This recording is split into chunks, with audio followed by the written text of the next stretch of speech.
नमस्कार मंडळी, मायबोली मराठी न्यूज या आपल्या चॅनलमध्ये आपणा सर्वांचं अगदी मनापासून स्वागत आहे. बहुतेक लोकांना असं वाटतं की मधुमेह फक्त रक्त तपासणीद्वारेच ओळखता येतो. आपण आपल्या आयुष्यात इतके व्यस्त असतो की गंभीर आजार होईपर्यंत आपण चाचणी करण्याचा विचारही करत नाही. पण वास्तव्य असं आहे की आपलं शरीर खूप हुशार असतं. कोणताही आजार अचानक तर येतच नाही. आपलं शरीर अनेकदा लवकर इशारा देण्यास सुरुवात करतं आणि तुम्हाला हे जाणून आश्चर्य वाटेल की उच्च रक्तातील साखरेची अनेक सुरुवातीची लक्षणे प्रथम आपल्या पायांमध्ये दिसून येतात. डॉक्टर म्हणतात की जेव्हा शरीरामध्ये साखरेची पातळी वाढते तेव्हा त्याचे पहिले आणि सर्वात प्रतिकूल परिणाम आपल्या नसा आणि रक्ताभिसरणावर होतात. कारण पाय आपल्या हृदयापासून सर्वात दूर असतात. त्यामुळे रक्तप्रवाह आणि मज्जातंतूंना नुकसान होण्याच्या समस्या प्रथम तिथे सुरू होतात. यामुळे सुन्नपणा, जळजळ, सूज किंवा मग जखमा हळूहळू बरं होणं यासारखी लक्षणे उद्भवू शकतात. आज मी तुम्हाला दररोजची सवय सांगेन. जर तुम्ही दररोज फक्त 30 सेकंद घालवले, फक्त 30 सेकंद तुमच्या पायांचे काळजीपूर्वक निरीक्षण केले तर ही सुरुवातीची लक्षणे अनेकदा लवकर ओळखता येतात आणि मधुमेहासारख्या गंभीर आजाराला धोकादायक वळण घेण्यापासून रोखता येतं. तर अधिक विलंब न करता अशा 9 पायांच्या लक्षणांचा शोध घेऊया जे मोठ्याने सूचित करतात की तुमच्या शरीरात साखरेची पातळी वाढत आहे.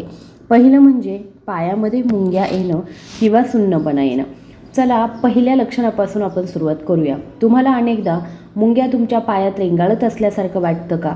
लोकांना अनेकदा असं वाटतं की तुमच्या पायात सुन्नपणा किंवा मुंग्या येणं हे एका स्थितीत जास्त वेळ बसल्याने किंवा मग पाय दबल्याने होतं.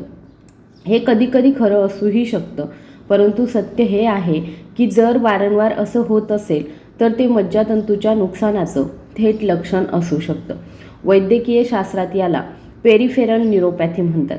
मधुमेहामध्ये रक्तातील साखर जास्त हळूहळू आपल्या नसांच्या बाह्य थराला नुकसान पोहोचवते, जसं वायर कापताना प्लास्टिकच्या आवरणासारखं. म्हणूनच आपल्याला आपल्या पायामध्ये मुंग्या येणं किंवा सुन्नपणा येतो. हे टाळण्यासाठी तुमच्या दैनंदिन सवयी काय आहेत? तुमच्या पायांमध्ये रक्तप्रवाह वाढवण्यासाठी दररोज 20 ते 30 मिनिटे चालण्याची सवय लावा आणि आजपासूनच गोडाचं म्हणजे साखरेचं किंवा मिठाईचं सेवन कमी करा. दुसरं म्हणजे तुमच्या पायामध्ये जळजळ किंवा उष्णता. हे एक अतिशय सामान्य लक्षण आहे, परंतु लोक अनेकदा त्याकडे दुर्लक्ष करतात. काही लोक उष्णतेमुळे किंवा दिवसभराच्या थकव्यामुळे त्यांच्या पायांच्या तळव्यामध्ये जळजळ होण्याची भावना नाकारतात. तथापि हे लक्षात ठेवा की कधीकधी डायबेटिक न्यूरोपॅथीचे खूप गंभीर आणि सुरुवातीचे लक्षण असू शकते, विशेषतः जर रात्रीच्या वेळी ही जळजळ अधिक स्पष्ट असेल. जेव्हा साखरेचं प्रमाण जास्त असतं तेव्हा पायांमधील नसा प्रभावित होतात आणि त्या मेंदूला चुकीचा सिग्नल पाठवू लागतात. म्हणूनच कोणत्याही बाह्य उष्णतेशिवाय तुमच्या पायांच्या तळव्यांमध्ये जळजळ किंवा दंश जाणवू शकतो. ही रोजची सवय बनली पाहिजे. विषारी पदार्थ बाहेर काढण्यासाठी दिवसभर भरपूर पाणी प्या आणि फायबरयुक्त संतुलित आहार घ्या. तिसरं, पायाच्या जखमा ज्या लवकर बऱ्या होत नाहीत. तिसरं लक्षण सर्वात लक्षणीय आहे. आपण सर्वजण विचार करतो, अरे ही फक्त बुटाच्या कापणीमुळे झालेली एक छोटी जखम आहे, ती काही दिवसात स्वतःहून बरी होईल. परंतु जर एखादा छोटासा कट, फोड किंवा मग जखम जी आहे ती अनेक आठवडे बरी झाली नाही तर ती एक धोक्याची खूण आहे. हे उच्च रक्तातील साखरेचं एक प्रमुख लक्षण असू शकतं. हे का घडतं? मधुमेह शरीराची बरे होण्याची क्षमता किंवा जखमी बरे होण्याची क्षमता मंदावतो. रक्तातील साखरेचं प्रमाण जास्त असल्याने रक्तवाहिन्या आकुंचन पावतात, ज्यामुळे रक्तातील ऑक्सिजन आणि पोषक घटक जखमेपर्यंत पोहोचू शकत नाही, जे बरे होण्यासाठी आवश्यक आहेत. म्हणूनच दररोज आंघोळ करताना किंवा झोपण्यापूर्वी तुमचे पाय तपासा. तुमच्या पायांच्या बोटांच्या मध्ये पहा. कोणत्याही लहान जखमा ताबडतोब स्वच्छ करा आणि अँटीसेप्टिक लावा. चौथं, तुमच्या पायांच्या त्वचेचा रंग बदलणं. चौथं लक्षण म्हणजे तुमच्या पायांचा रंग बदलणं. लोक अनेकदा तुमचे पाय काळे होणं किंवा लाल होणं हे सूर्यप्रकाश किंवा मग घट्ट शूजचा परिणाम समजतात, परंतु कधीकधी ते फक्त टॅनिंग नसून खराब रक्ताभिसरणाचं थेट लक्षण असू शकतं. सतत वाढलेली रक्तातील साखर जी आहे ती रक्तप्रवाहावरती गंभीर परिणाम करू शकते. जेव्हा ताजे ऑक्सिजनयुक्त रक्त तुमच्या पायांच्या खालच्या भागात पोहोचत नाही, तेव्हा तिथली त्वचा गडद, लाल, निळी किंवा असामान्यपणे गडद रंगाची दिसू शकते. याकडे दुर्लक्ष करू नका. रक्तप्रवाह सुधारण्यासाठी दररोज हलका व्यायाम आणि स्ट्रेचिंग करा, जेणेकरून रक्त तुमच्या पायांपर्यंत योग्यरित्या पोहोचू शकेल. व्हिडिओमध्ये पुढे जाण्यापूर्वी मी तुम्हाला एक छोटासा प्रश्न विचारू इच्छिते. तुम्ही अशा लोकांपैकी आहात का ज्यांना खरोखर त्यांच्या आरोग्याची काळजी आहे? जर तुम्ही आजपासून दररोज 30 सेकंदांसाठी तुमचे पाय तपासण्याचं वचन दिलं तर खाली कमेंट सेक्शनमध्ये जा आणि होय असं मोठ्या अक्षरात लिहा. जर तुम्हाला आतापर्यंत ही माहिती उपयुक्त वाटली असेल तर हा व्हिडिओ नक्की लाईक करा. आता 5वं लक्षण जे आहे ते आपण बघूया. 5वं लक्षण म्हणजे पायांच्या त्वचेमध्ये जास्त कोरडेपणा. 5वं लक्षण जे आहे ते म्हणजे त्वचेला भेगा पडणं. लोक अनेकदा हिवाळ्यातील हवामानाचा परिणाम किंवा सामान्य कोरड्या त्वचेची समस्या समजतात, परंतु जर तुमच्या पायांची त्वचा सतत सोलत असेल किंवा तुमच्या टाचांना गंभीरपणे भेगा पडत असतील तर हवामान काहीही असो तर ते मज्जातंतूंना नुकसान आणि रक्तप्रवाह कमी होण्याचं लक्षण असू शकतं. मधुमेह आपल्या शरीरातील घाम आणि ओलावा नियंत्रित करणाऱ्या आपल्या स्वायत्त नसांना नुकसान पोहोचवतो. जेव्हा ओलावा कमी होतो तेव्हा टाचांना अधिक भेगा पडतात आणि त्वचासुद्धा कोरडी होते. दररोज चांगल्या क्रीम किंवा नारळाच्या तेलाने तुमचे पाय मॉइश्चराईज करा, परंतु बोटांच्या दरम्यान आणि दिवसभर क्रीम लावणं टाळा. पाण्याचं सेवन वाढवा. 6वं म्हणजे पायांना सूज येणं. 6वं लक्षण म्हणजे पाय आणि घोट्यांमध्ये सूज येणं. बरेच लोक असं मानतात की त्यांचे पाय बराच वेळ झोपल्याने किंवा उभं राहिल्याने थकवा आल्याने सुजले आहेत. हे सामान्य आहे.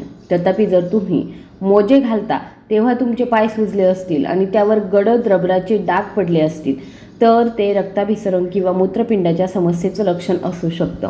मधुमेहाचा दुष्परिणाम. उच्च रक्तातील साखरेचा आपल्या शरीरातील द्रव संतुलन आणि मूत्रपिंडाच्या पाणी फिल्टर करण्याच्या क्षमतेवर परिणाम होतो, ज्यामुळे पायांमध्ये पाणी साचतं. विश्रांती घेताना तुमच्या पायाखाली उशी ठेवा, जेणेकरून तुमचे पाय हृदयाच्या पातळीपेक्षा थोडे वर असतील. तसंच मिठाचं सेवन कमी करा. 7वं म्हणजे पायांमध्ये वारंवार वेदना. 7वी चेतावणी चिन्ह म्हणजे पायांमध्ये अस्पष्ट वेदना. लोक बहुतेकदा ते केवळ वृद्धत्वामुळे किंवा जास्त हालचालीमुळे होतं म्हणून दुर्लक्षित करतात आणि वेदनाशामक औषधांचा अवलंब करतात. तथापि दुखापत किंवा कठोर परिश्रम न करता पायांमध्ये सतत वेदना होणं हे मज्जातंतूंना नुकसान किंवा जळजळीचं लक्षण असू शकतं. दीर्घकाळापर्यंत उच्च रक्तातील साखरेची पातळी नसांमध्ये जळजळ होऊ शकते, ज्यामुळे पायांना सुई टोचल्यासारखं किंवा विजेचा धक्का लागल्यासारखं वाटतं. दररोज सकाळी हलकेसे स्ट्रेचिंग करा आणि झोपण्यापूर्वी पायांना हलक्या हाताने मालिश करा. यामुळे नसांना लक्षणीय आराम मिळेल. 8वं लक्षण म्हणजे पायांमध्ये वारंवार पेटके येणं.